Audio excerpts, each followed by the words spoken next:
que eu vou dar um tiro lá e volto. Espero que... Caralho, velho, Bolsonaro tá influenciando demais, velho. Caralho, que tiro foi esse que tá um arraso, né? Fala, galera, tudo bem? Vamos agora pro terceiro vídeo com a mesma roupa, né? Mesmo dia de gravação, tudo lindo, tudo ótimo. E falando sobre esse terceiro princípio, que é a padronização do produto e a padronização do processo de concepção. Vamos lá, vamos tocar a vinheta.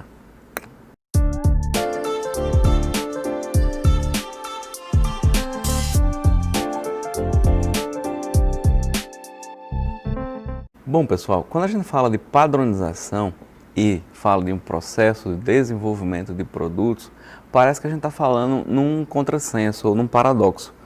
Por quê? Porque o processo de concepção, ele é um processo que envolve criatividade e padronização, aparentemente, é exatamente o oposto disso. A criatividade, ela funciona no caos, ela funciona na liberação de ideias, na liberação da nossa mente para produzir diversas possibilidades. Já a padronização é exatamente o oposto, ou intuitivamente a gente vai pensar que é o oposto disso.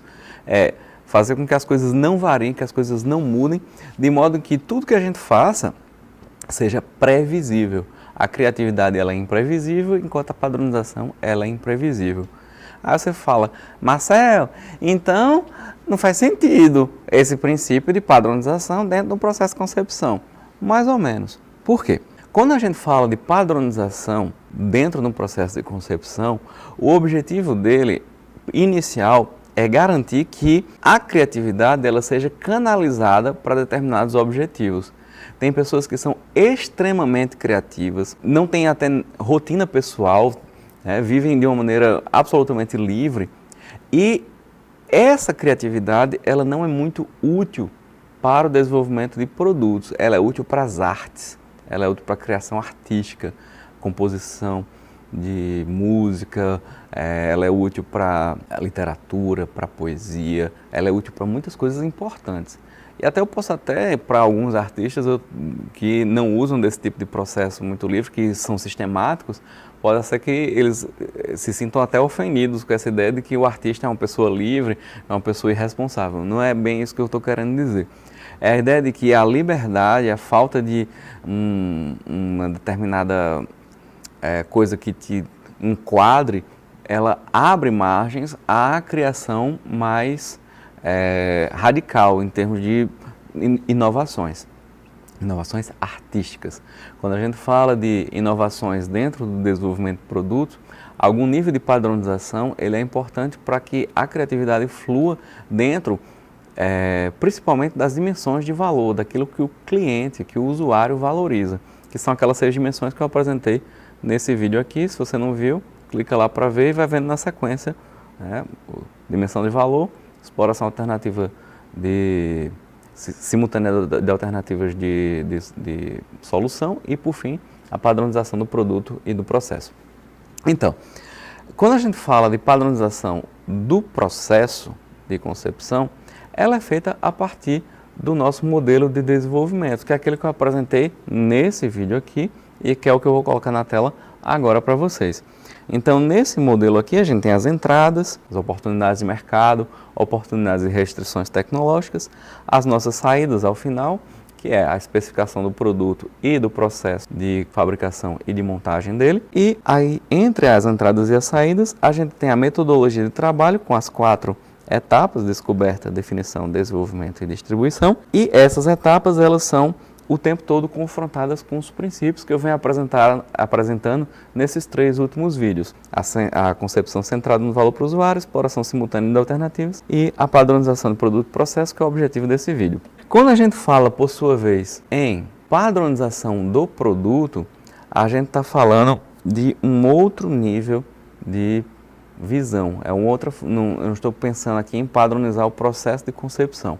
Quando eu padronizo o processo de concepção, a vantagem é tudo aquilo que eu falei nesse vídeo aqui, que eu apresentei o modelo de concepção, que é a gente ter uma previsibilidade das tarefas, que toda a equipe fale a mesma língua, a mesma linguagem, especialmente se eu tenho equipes muito diversas e que estão espalhadas em vários locais várias unidades de uma mesma empresa. Pode ser uma unidade no Brasil, uma unidade em outro país, na França, nos Estados Unidos, na Índia, na China. Então, como é que essas pessoas se comunicam e como elas têm a ideia de que estão dentro do mesmo processo, a partir de um modelo.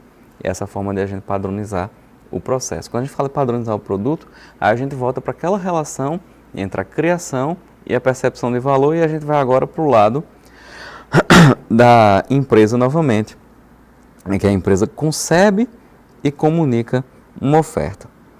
Dentro da concepção da oferta, a gente tem uma relação importante entre uma dicotomia, que é a variabilidade e a previsibilidade dessa oferta, né, produtos e serviços, lembrando, dentro dos nossos processos de fabricação, montagem, distribuição e vendas. Quanto mais esse produto varia, maior a interferência dessa variação dentro da fabricação e montagem, e consequentemente da logística e das vendas. Quando os produtos são muito diferentes, você tem que preparar, por exemplo, os vendedores para explicar para os clientes quais são as diferenças entre as várias opções de um produto. Se o produto é padronizado, ou se tem poucas opções, é mais fácil para o vendedor apresentar uma opção ou duas. Se ele tiver que apresentar 10, 20 opções, a coisa se torna um pouco mais complexa. Voltando aqui para a tela, a gente tem essa dicotomia entre variabilidade e previsibilidade que nos leva a uma oferta que vai ser comunicada entre produtos e serviços que são associados a esses produtos, os bens. Bom, qual é a decisão ou quais são as decisões que a equipe de desenvolvimento deve tomar? São os níveis e os tipos de personalização que o produto vai ter. Se a gente imaginar um produto como uma esfera, qualquer produto, né? Não importa o que a gente está falando, uma parte desse produto ela vai ser padronizada e outra parte será personalizada para cada grupo de clientes. Pensemos, por exemplo, num automóvel. O automóvel ele tem uma versão básica, uma versão média e uma versão premium. O que é que muda de um para o outro? O chassi é o mesmo, a suspensão é a mesma, a carroceria, o motor, o que é que vai mudar? Muda os componentes internos. O que é que vai ser oferecido a mais de conforto entre a versão básica, a média e a premium, que vai ter todos os elementos de conforto que a gente dispõe nos carros mais sofisticados ou nos carros mais luxuosos. O médio vai ter um pouco menos, não vai ter determinados acabamentos internos, ele vai ter mais plástico, etc. E a versão básica vai ser, né, vai descer o vidro ali na manivela, não vai ter alarme, enfim. Eu não sou muito chegado a carro, então não vou saber especificar cada pormenor.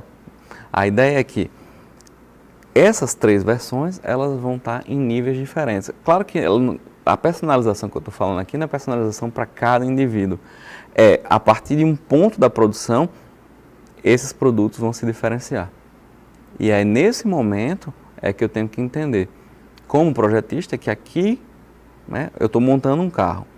Nessa etapa aqui, nesse ponto, as coisas vão seguir caminhos diferentes.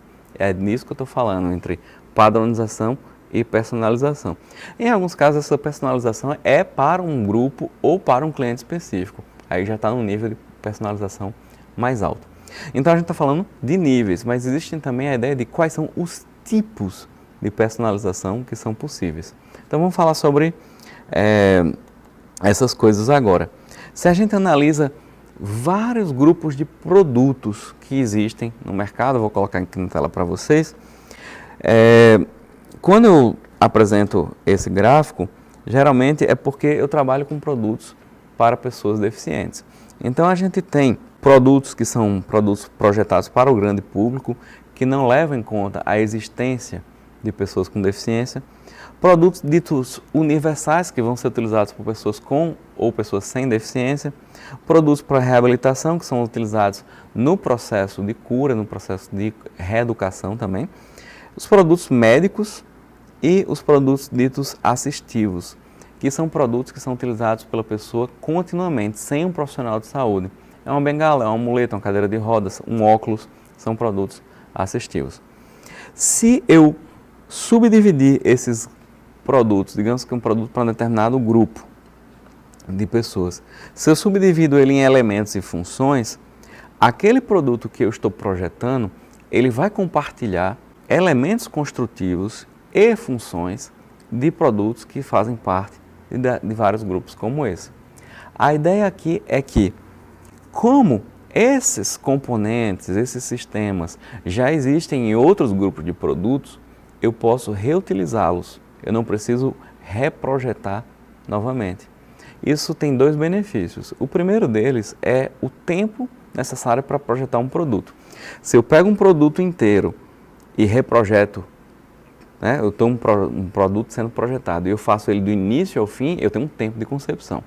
Se eu pego uma parte desse produto e digo, não, isso aqui a gente vai utilizar componentes antigos, componentes que já são utilizados em produtos que vão para o grande público, em produtos universais, produtos médicos, vou usar esses sistemas aqui. Eu só vou fazer o projeto novo daquilo que é um diferencial em relação àquelas dimensões de valor para o usuário. Eu tenho como reduzir o tempo de concepção.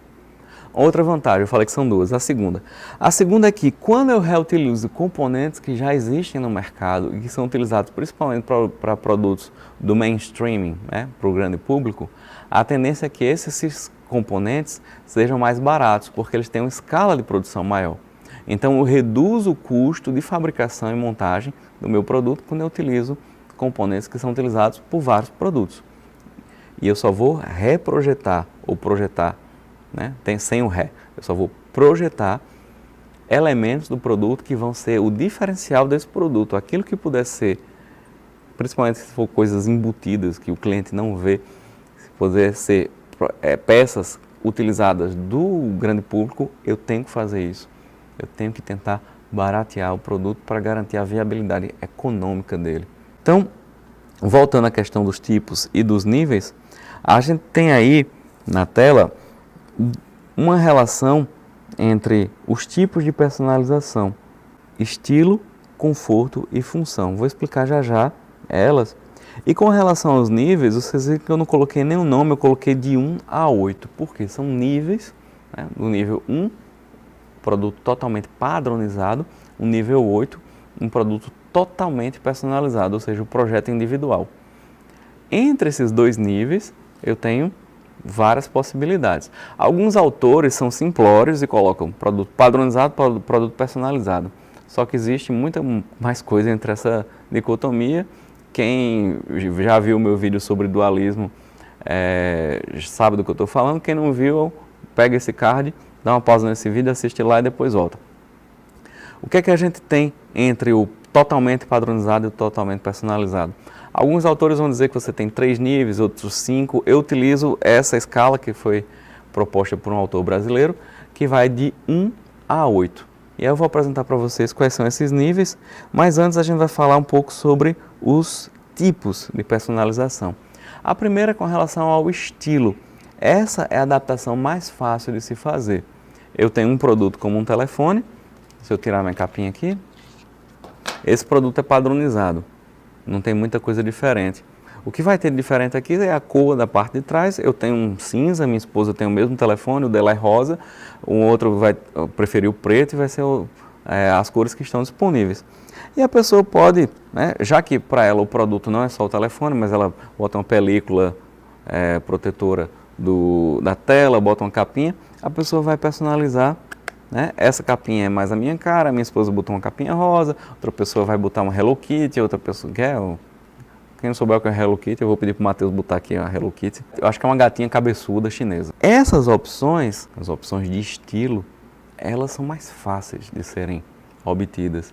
Digamos que eu não estivesse colocando uma capinha, não, eu quero só falar sobre a personalização de estilo do telefone, propriamente dito. As opções de cores são muito fáceis, é a mesma capa, são as mesmas dimensões, a mesma tampa do telefone. O que vai mudar é a cor A, B e C. Eu poderia botar texturas diferentes, essas texturas vão dar sensações diferentes na pega do produto e isso faz uma diferença na experiência que cada um tem com os produtos. A segunda seria o conforto, adaptar os produtos para as capacidades físicas, para as capacidades cognitivas e para as dimensões da pessoa. Isso é muito presente, por exemplo, na indústria calçadista, né? Ou na indústria do vestuário. A gente vai ter um calçado do 25 até o 45, vai ter peças de roupa do PP até o extra large, né, o XG, XXXXXXG, vai depender, né, do que a gente está, qual é o público-alvo. Em roupas infantis, a relação já é diferente, é por idade, 7 anos, 8 anos, 9, 10 anos e por aí vai, certo? Então, essa é a adaptação para o conforto, que ela também é fácil, mas ela traz algumas implicações para a fabricação. A fabricação de um produto padronizado, ela é muito mais simples do que a fabricação de calçados, por exemplo, que você tem que, além de tudo, conjugar o par, né? Ninguém vende sapato para saci, vende sapato para pessoas que têm as duas pernas em geral.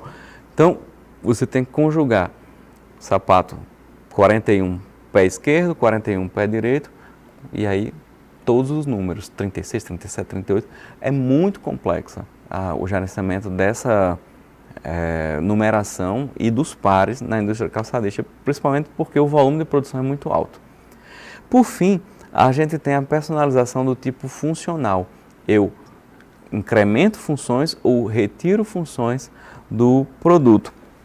Eu estava falando agora há pouco dos automóveis. Você tem 3 modelos, né, 3 versões do mesmo carro, e essas 3 versões vão ter uma versão mais simples, uma básica, uma intermediária e uma versão premium, que vão ter mais ou menos funções. Eu falei de uma versão básica que você vai subir e descer o vidro com a manivela. Você vai ter uma versão média, intermediária ou premium que você vai ter lá o botãozinho para subir e descer o vidro. Um produto que tem essa facilidade de colocar ou retirar funções, e é muito interessante, é o smartphone. A partir dessa flexibilidade que o smartphone tem, eu posso simplesmente acessar aqui a loja de aplicativos, baixar um novo aplicativo e eu tenho uma nova função, eu tenho novas funções no meu telefone. Outros produtos já são mais complexos para a gente colocar novas funções. Imagine um bem físico que não tem essa característica de trabalhar com software. Uma bicicleta, por exemplo. Eu tenho uma bicicleta mountain bike e eu quero que algum determinado dispositivo seja colocado, um odômetro, um computador de bordo. Eu tenho que ir na loja, comprar o dispositivo, eu mesmo instalar ou pedir para alguém instalar. Então são personalizações um pouco diferentes, que eu estou incrementando funções. Aí você pode perguntar, Marcelo, você pode dar um exemplo da bicicleta que seria uma adaptação para o conforto? Posso.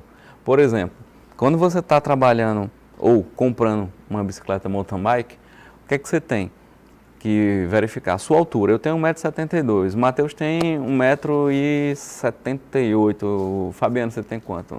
Tu sabe dizer, não? De cabeça? Não, tu é mais alto que eu, cara. Tu tem mais de 1,72 m. Não alistou no exército, não? Cada pessoa tem sua altura. E cada altura vai pedir um quadro de tamanho diferente. O quadro, para mim, se eu não me engano, é o tamanho 17. Eu tenho 1,72 m, para o Matheus vai ser outro quadro, o Fabiano eu acho que é a mesma altura que eu. Cada pessoa vai, digamos, de início, já vai escolher a bicicleta para o seu conforto. Eu tenho uma sela, né, para sentar na bicicleta, que ela é padronizada daquele determinado modelo. Eu tenho o mesmo modelo, tamanho 16, 17, 18, por exemplo. Eu escolhi aquele que é mais adequado para mim, o tamanho. Mas a sela, não, essa é desconfortável, eu vou comprar uma com gel, porque eu vou pedalar muito tempo, vai ser mais confortável, né, não vai machucar tanto, né, eu vou pedalar 40, 50 quilômetros. São personalizações para o meu conforto que eu vou fazendo. Agora, eu adicionar funções ali, eu posso simplesmente, por exemplo, trocar um freio V-brake por um freio a disco. Isso já não é para o conforto, isso é uma mudança funcional. Apesar de que os dois servem para a mesma coisa, que é para frear a bicicleta, eu tenho essa função sendo exercida de uma maneira diferente, uma eficácia maior do freio a disco, por exemplo, certo?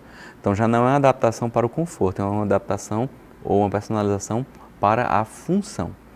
Então vamos aos níveis. Os níveis de personalização, vou colocar na tela para vocês, eles começam pela padronização total. Na minha opinião, na minha humilde opinião, a estandardização, ela é uma abstração teórica. Você não vai conseguir hoje, dentro das indústrias, dentro do mercado, uma padronização total, 100% dos produtos. Sempre existe algum nível de variedade que é oferecido para os clientes. Pensa no vestuário, pense em parafusos, porcas, arruelas, pense em qualquer coisa que você quiser, você vai ter sempre uma pequena variedade dentro do mesmo produto que é ofertado. Então, eu acho que hoje dificilmente você vai encontrar um produto que seja 100% padronizado. Ah, professor, e cerveja? Cerveja Heineken, ela vai ser sempre a mesma cerveja. Cerveja tal vai ser a mesma cerveja, é padronizada. Sim, é padronizada a cerveja porque ela tem uma fórmula, tem uma receita. Só que a forma com a qual ela é embalada vai ser diferente. Você vai ter a cerveja tal, que vai ser aquela lata mais fininha, vai ter uma lata maior, vai ter o latão, vai ter a long neck, a 600, vai ter um barrilzinho, um barril de chopp maior. Então, essas diferentes embalagens possíveis para a cerveja é esse segundo nível aqui, embalagem e distribuição, que é fornecer o mesmo produto de maneiras diferentes, de diferentes tamanhos ou tipos de embalagem de acordo com demandas específicas do mercado. Em geral, eu com meus amigos, quando a gente faz um churrasco, todo mundo leva latinhas, e alguns levam as latinhas mais fininhas, aquelas mais longas, porque dizem que o volume é menor. Você está no churrasco, está se deslocando para lá e para cá, conversando com uma pessoa ou outra, o volume é menor tempo na sua mão, você bebe, né, seca mais rápido aquele volume, menor probabilidade de você beber cerveja quente. Outros que são mais cervejeiros, super cervejeiros, já compram um barril, coloca lá, bota gelo e cada um vai se servindo. São maneiras diferentes. Você compartilha a experiência de beber aqui, é uma experiência compartilhada. O outro churrasco é um churrasco mais individual, cada um leva sua cerveja e bebe sua cerveja. É um churrasco mais egoísta, talvez. Existe um nível de personalização que está antes disso, que é a personalização durante o uso. São produtos que podem ser adaptados durante o uso para o seu conforto, principalmente, mas não necessariamente só para o conforto. Eu tenho um automóvel, eu divido o carro com minha esposa. Pessoas que têm os filhos mais crescidos, vai partilhar também com os filhos. Cada um tem sua altura, então quando você senta no carro, você bota o banco mais para frente, um pouco mais para trás. Em alguns casos ajusta a altura do volante, ajusta os retrovisores, então essa é a personalização durante o uso e essa personalização para o conforto. Eu tenho um telefone como esse, eu acabei de explicar, eu posso instalar um novo aplicativo, isso é uma personalização durante o uso. A gente tem os serviços adicionais. São serviços que podem ocorrer no ponto de entrega de um determinado produto. Nesse caso, a personalização ela tem mais a ver com a venda, o processo de venda. Eu acabei de falar, por exemplo, de uma compra de uma bicicleta. Tem algumas lojas que são mais especializadas que quando você chega para, digamos, comprar uma bicicleta, a pessoa vai fazer toda uma entrevista com você, vai perguntar qual o uso que você faz da bicicleta, qual o nível de conhecimento que você tem, quantas vezes você usa por semana, qual tipo de trajeto que você faz, se é um trajeto mais urbano, se você pega trilha, etc. Vai fazer a medição da sua altura, em alguns casos até do tamanho da perna, e a partir disso ele vai dizer, a bicicleta que é a mais indicada para o seu uso e para as suas dimensões é essa ou essa, e vai te dar algumas opções que são mais adequadas para você. Isso é um serviço adicional. Não é a personalização exatamente do produto, mas é da relação produto-serviço. Aí eu tenho um nível mais à frente, que eu vou colocar na tela aqui para vocês, que é uma personalização adicional, que também é feita no local de vendas, mas significa que eu tenho um produto e nesse produto eu coloco mais coisas. Eu coloco algumas personalizações que são específicas da relação de venda. Eu estou comprando um carro e lá eles me oferecem para colocar películas de película fumê nos vidros. Me oferecem para instalar um som no carro ou um alarme. Coisas que são colocadas durante o processo de vendas. Entre a venda e a entrega do produto, eles vão e instalam essas diversas coisas. Então, são personalizações adicionais. Um próximo passo seria a personalização durante a montagem do produto. Significa que você não tem influência necessariamente sobre como o produto é projetado, mas você tem influência de escolher quais são as opções desse produto. Então, uma empresa que é muito conhecida por fazer isso é a Dell. Quem entrar no site da Dell, eu vou até pedir para o Matheus entrar e ir mostrando para vocês. Eu não sei qual é a sequência, mas eu vou falando aqui para dar tempo do Matheus entrar no site e capturar as imagens e vocês verem. Então, ele pode ir lá escolher um determinado modelo, Spyron, sei lá qual, o Matheus vai ver aí qual é o que tem. Clicou, quando você clica, vai abrir opções de, por exemplo, tamanho do HD, quanto memória RAM você quer, quanto... ele vai mostrando as opções para vocês. Então, esse computador, ele é personalizado durante a montagem. Não tem nenhum computador em estoque, ou tem poucos computadores em estoque. O que vai acontecer é que o Matheus vai pegar e vai montar o computador para vocês, da Dell, né? Vai montar lá e vai fazendo a escolha do HD, placa-mãe, não sei se tem como escolher, vai depender do que é o seu interesse. Penúltimo grau de personalização é a fabricação. Eu tenho um produto, né, pensando naquela esfera novamente, um determinado percentual dele vai ser padronizado, um determinado percentual dele vai ser personalizado. Essa parte aqui, ela pode ser a partir de escolhas na montagem, mas pode ser também, jogando aqui na tela, a fabricação de componentes que são fabricados especialmente para determinados grupos. Significa que eu não tenho estoque, eu posso conversar com a pessoa e entender suas necessidades e fazer o projeto. E já estou quase entrando no último nível, que é o projeto individualizado. E aí, nesse caso, não existe quase nada que é aquela parte padronizada, o produto é quase que 100% personalizado, porque ele é feito para o indivíduo. A gente está trabalhando agora um projeto de um produto. Todo semestre tem grupos de alunos que chegam, professor, eu posso fazer um projeto para uma prima minha, como a gente trabalha com um dos temas, projeto de produtos para pessoas com deficiência, tem sempre alguém que conhece uma pessoa com deficiência, às vezes é um primo, um irmão, alguém da família, ou um conhecido, um amigo, que enfrenta algumas situações e eles querem ajudar com um determinado produto. E esse produto, em geral, ele é um projeto personalizado, ele é feito para aquele indivíduo.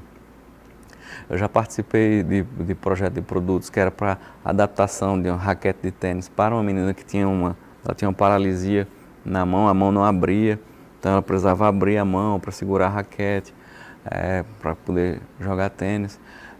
Outros projetos bem interessantes que envolvem um indivíduo. Tinha uma criança que ela tinha um determinado retardo na formação cognitiva e ela não conseguia andar.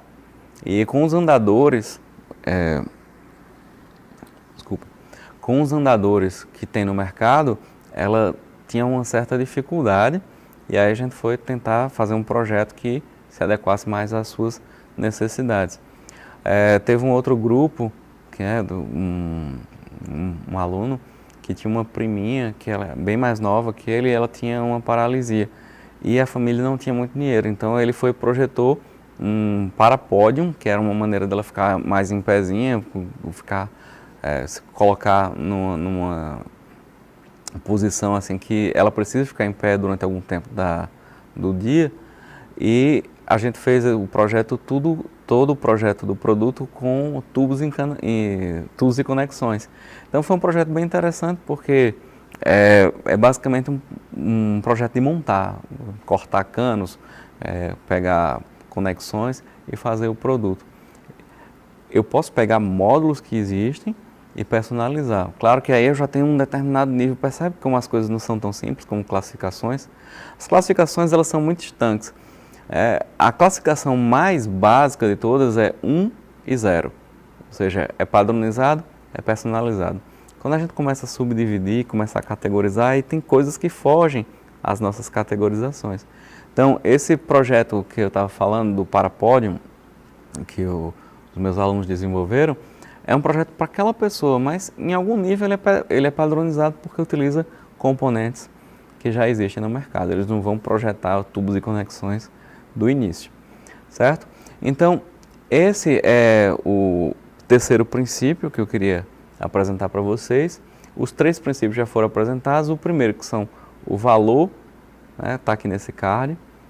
Quando eu falo muito próximo um card do outro, o YouTube não gosta, então tem que enrolar um pouquinho para poder botar o segundo card, que é este aqui, que é sobre exploração simultânea de alternativas de solução. E aí eu tenho que falar mais um pouquinho para o YouTube não misturar, e que na verdade, nem preciso, porque é este vídeo que vocês estão vendo agora, que é sobre a padronização de produtos e processos. Então, vocês têm aí a explicação dos 3 princípios que estão no nosso modelo, que eu apresentei nesse card aqui. E a partir de agora, a gente vai apresentar etapa por etapa, da descoberta até a distribuição do produto. Então, vocês aguardem quando a gente tiver tempo de vir aqui para o estúdio, o Fabiano estiver disponível, quando o Matheus acabar o semestre, está cheio de prova, cheio de trabalho, não pode editar os vídeos, e agora ele tem 3 vídeos para editar. Tá bom? Um abraço e até a próxima. Tchau, tchau.